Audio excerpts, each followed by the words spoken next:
Ahmedabad AMC fire વિભાગને મળશે હવે નવું મિશન અને 95 લાખની કિંમતનું મશીન ખરીદશે એએમસી તો નદીમાં 200 મીટર સુધી અંદર સર્ચ કરી શકાશે તો ડીપ ટ્રેકર રોબોટ મશીનની એએમસી ખરીદી કરશે અને 100 કિલોની ક્ષમતાનું વજન ઉપાડી શકશે। Drip tracker under water system કે રિમોટલી ઓપરેટેડ વ્હીકલ એક વસાવવાનું નક્કી કર્યું છે। પરિણામે નદીમાં છેક તળિયે કોઈ પણ વસ્તુ હોય, ડેડ બોડી હોય તો એને તરત જ આઈડેન્ટિફાઈ થાય। આ સંપૂર્ણ મેક ઇન ઇન્ડિયા કોન્સેપ્ટ ઉપર આધારિત છે। અમદાવાદ એએમસી સ્ટેન્ડિંગ કમિટીનો મહત્વનો નિર્ણય અને શહેરના 5 એન્ટ્રી ગેટ અદ્ભુત બનાવવામાં આવશે। પીપીપી મોડલ આધારે બનાવાશે નવા ગેટ તો એરપોર્ટ, સનાથલ સહિતના ગેટ નવા બનશે। ખૂબ જ સારા રોડ હોય, ફાઉન્ટેનની વ્યવસ્થા હોય, આપણે વાત કરીએ કે ત્યાં આગળ અડગ પેલેસ્ટ્રેન ટ્રેન હોય, ફૂટપાથ હોય અને સંપૂર્ણ ખર્ચો પીપીપી મોડલ પર કરવામાં આવે અને સિટીની સુશોભનમાં પણ વધારો થાય, લોકોને સ્માર્ટ સિટીમાં આવે અને અહેસાસ થાય એવા પ્રકારના એન્ટ્રી ગેટો અને એની એન્ટ્રી લગભગ 1 થી 1.5 કિલોમીટરની બનાવવાનું નક્કી કરવામાં આવ્યું છે। છોટાઉદેપુર જિલ્લામાં ધમધમતો ડોલોમાઇટ ઉદ્યોગ પર્યાવરણ પ્રમાણપત્રના કારણે છેલ્લા 10 દિવસથી ઠપ થયો છે। છોટાઉદેપુરના કેટલાક વિસ્તારો પથરાળ હોવાથી ખેતી નથી થઈ શકતી, પરંતુ આ વિસ્તારના પથ્થરો સફેદ હોવાથી અહીં ડોલોમાઇટ ઉદ્યોગ ધમધમ્યો છે। પરંતુ પર્યાવરણ પ્રમાણપત્રને લઈને ઉદ્યોગ ઠપ થતા 25,000 કામદારો બેકાર બન્યા છે। સ્થાનિક ટ્રાન્સપોર્ટ ઉદ્યોગ ઠપ થઈ ગયો છે, જેને લઈને છોટાઉદેપુર જિલ્લા પ્રભારી મંત્રી ભીખુસિંહને પણ રજૂઆત કરવામાં આવી છે। તેમણે આ ઉદ્યોગને લઈને સરકારમાં રજૂઆત કરવાની ખાતરી આપી છે। સાથે જ સરકાર આ પ્રશ્નનો સકારાત્મક ઉકેલ લાવશે તેવી આશા પણ તેમણે વ્યક્ત કરી છે। આદિવાસી વિસ્તારમાં બધી માણસો આવેલી છે, બંધ થઈ ગયેલી છે અને કઈ બધા અમારા આદિવાસી લોકો એના પર જ જીવે છે મજૂરી કરીને। ને બીજું કંઈક છોરા ભણાવવા હોય, કંઈક ફી ભરવાની હોય, એ બધું અમને બહુ તકલીફ પડવા લાગી છે। હવે અમારા વિસ્તારમાં ડોલોમાઇટ પથ્થરની ખાણો આવેલી છે, કેટલાક સમયથી ઇસીના કારણે બંધ થયેલ છે। એના કારણે જે અમે રોજગાર મેળવતા હોઈએ છીએ અમારા વિસ્તારમાં તમામ આદિવાસી લોકો છે તો બેરોજગાર થઈ શકે એવી સ્થિતિ આવેલી છે। છોટાઉદેપુરની ખાણો બંધ થવાથી છોટાઉદેપુર નગરની લગભગ 110 ફેક્ટરીઓ બંધ થવાના આરે છે। તેના કારણે છોટાઉદેપુર ટ્રાન્સપોર્ટ ઉદ્યોગ બહુ મરણ પથારીએ પહોંચેલો છે, કેમ કે કાચો માલ ના આવવાથી ફેક્ટરીઓ ચાલી શકતી નથી અને એસીનો કાયદો રદ થયો છે, એના લીધે અમારી માણસો બધી બંધ થવાના આરે છે। આના પર નબદા જે 130 પ્રોસેસિંગ યુનિટ છે એમને માલની શોર્ટેજ પડવા માંડી છે અને આ લીધે જો લાંબા ગાળા સુધી બંધ રહેશે તો 130 યુનિટો પણ બંધ થઈ જશે અને સાથે સાથે આની સાથે નાના મોટા જેટલા બી ઉદ્યોગો છે એ બધા ઉદ્યોગો બંધ થઈ જશે।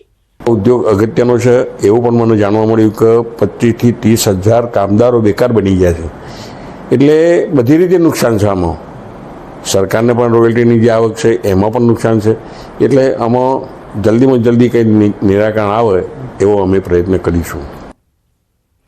રાજકોટ અમદાવાદ હાઈવે ઉપર જાહેરમાં મારામારી કરવામાં આવી છે અને 5 થી 6 હથિયારધારી શખ્સો દ્વારા હુમલો કરવામાં આવ્યો છે। કિશન દુધરેજિયા સહિતના વ્યક્તિઓ પર હુમલો કરવામાં આવ્યો। 4-વ્હીલર કારમાં પણ કરવામાં આવી છે તોડફોડ। સમગ્ર ઘટના સીસીટીવીમાં કેદ થઈ છે। મયુર બોસરિયા અને તેના પિતા રેવા બોસરિયા સહિતના વ્યક્તિઓએ અગાઉ થયેલ ઝઘડાનો ખાર રાખી હુમલો કર્યો છે। એરપોર્ટ પોલીસ સ્ટેશન ખાતે મારામારી કરવામાં આવી। રાયોટિંગ, જાનથી મારી નાખવાની ધમકી આપવામાં આવી છે સહિતની કલમ હેઠળ પોલીસ ફરિયાદ નોંધવામાં આવી છે। તો જૂના ઝઘડાની અદાવતમાં હુમલો કરવામાં આવ્યો છે અને મારામારી કરવામાં આવી છે તો આખી ઘટના સીસીટીવી કેમેરામાં કેદ થઈ છે। લાકડીઓ વડે જે ઈસમો હતા તે પહોંચી આવ્યા હતા અને લાકડી વડે હુમલો કરવામાં આવ્યો હતો। ઢોર માર મારવામાં આવ્યો હતો। સંવાદદાતા અંકિત અમારી સાથે જોડાઈ ગયા છે। અંકિત, જાહેરમાં રોડમાં મારામારી કરવામાં આવી, હુમલો કરવામાં આવે છે, શું અપડેટ આખી ઘટનામાં?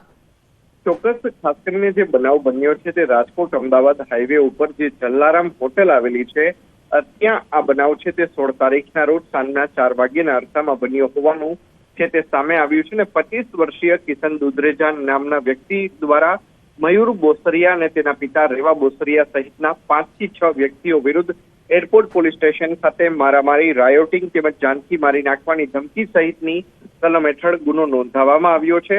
સમગ્ર મામલે જો વાત કરવામાં આવે તો કિશન દુધરેજિયાને ફ્રેક્ચર જેવી ઈજા પહોંચી છે, જ્યારે કે તેની સાથે કારમાં રહેલ તેનો મિત્ર છે જયેશ પલાણી, તેને પણ મૂંઢ ઈજા પહોંચી હોવાનું છે તે સામે આવ્યું છે. સમગ્ર મામલે પોલીસને આપેલી ફરિયાદમાં જે કિશન દુધરેજિયા છે તેને જણાવ્યું હતું કે 5 દિવસ પૂર્વે પોતે સીએનજી પંપ ખાતે ગેસ પુરાવા ગયો હતો ને ત્યારે કાર આડી રાખવા જેવી બાબતે બોલાચાલી મયુર બોસરિયા સાથે થઈ હતી અને જે બાબતનો મંદુખ રાખીને મયુર બોસરિયા તેમજ તેના પિતા રેવા બોસરિયા સહિતના વ્યક્તિઓ દ્વારા તેની સાથે ઝઘડો કરવામાં આવ્યો હતો ને સાથોસાથ સીસીટીવીની અંદર પણ સમગ્ર ઘટના સ્પષ્ટપણે જોઈ શકાય છે કે કઈ રીતે હથિયારધારી શખ્સો દ્વારા 2 4 વ્હીલર ગાડીની અંદર આવે છે ને ત્યારબાદ એક સંપ કરીને જે કિશન દુધરેજિયા તેમજ તેનો મિત્ર જયેશ પલાણી છે તેમને મારવામાં આવે છે.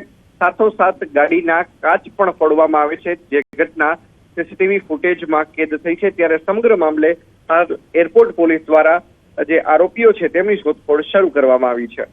જે અંકિત, આપ જોડાયેલા રહેજો. તો રાજકોટની આ ઘટના કે જ્યાં સીસીટીવી ફૂટેજ સામે આવ્યા છે કે જ્યાં મારામારી કરવામાં આવી છે, જાહેરમાં છૂટા હાથની મારામારી કરવામાં આવી છે.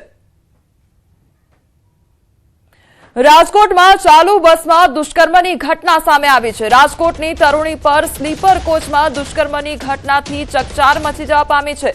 સુરતથી રાજકોટ આવી રહેલા તરુણી પર ચાલુ બસમાં દુષ્કર્મની ઘટનાને અંજામ આપવામાં આવ્યો છે. ગીર સોમનાથના વિજય બારડ સામે દુષ્કર્મનો આરોપ લગાવવામાં આવ્યો છે. રાજકોટમાં 0 નંબરથી ફરિયાદ નોંધી ફરિયાદ સુરત મોકલવામાં આવી અને સુરત મહિદપુરા પોલીસ મથક ફરિયાદ મોકલવામાં આવી છે. તો રાજકોટ હોસ્ટેલમાં રહેતી હતી સગીરા આરોપી પણ રાજકોટની હોસ્ટેલમાં કામ કરતો હતો. તરુણી કોઈ કામથી સુરત ગઈ હતી અને વિજય પણ તેની પાછળ ગયો હતો. તો સુરતથી રાજકોટ આવતા દરમિયાન ઘટના બની. તરુણી બ્લેકમેલ કરી ચાલુ બસમાં દુષ્કર્મ આચર્યું હતું. તરુણીનું જે બ્લેકમેલ કરવામાં આવી હતી અને ત્યારબાદ દુષ્કર્મ આચરવામાં આવ્યું હતું. સંવાદદાતા અંકિત ફરી એકવાર અમારી સાથે જોડાઈ ગયા છે. અંકિત, રાજકોટની આ હચમચાવી દે તેવી ઘટના, ચાલુ બસમાં દુષ્કર્મની ઘટનાને અંજામ આપવામાં આવ્યો છે. શું અપડેટ આખી ઘટનામાં? ચોક્કસ ખાસ કરીને વાત કરવામાં આવે તો રાજકોટ શહેર પોલીસ દ્વારા 0 નંબરથી એફઆઈઆર છે તે રજીસ્ટર્ડ કરવામાં આવી છે ને એફઆઈઆર છે તે સુરતના મહિદપુરા પોલીસ મથક ખાતે મોકલવામાં આવી છે.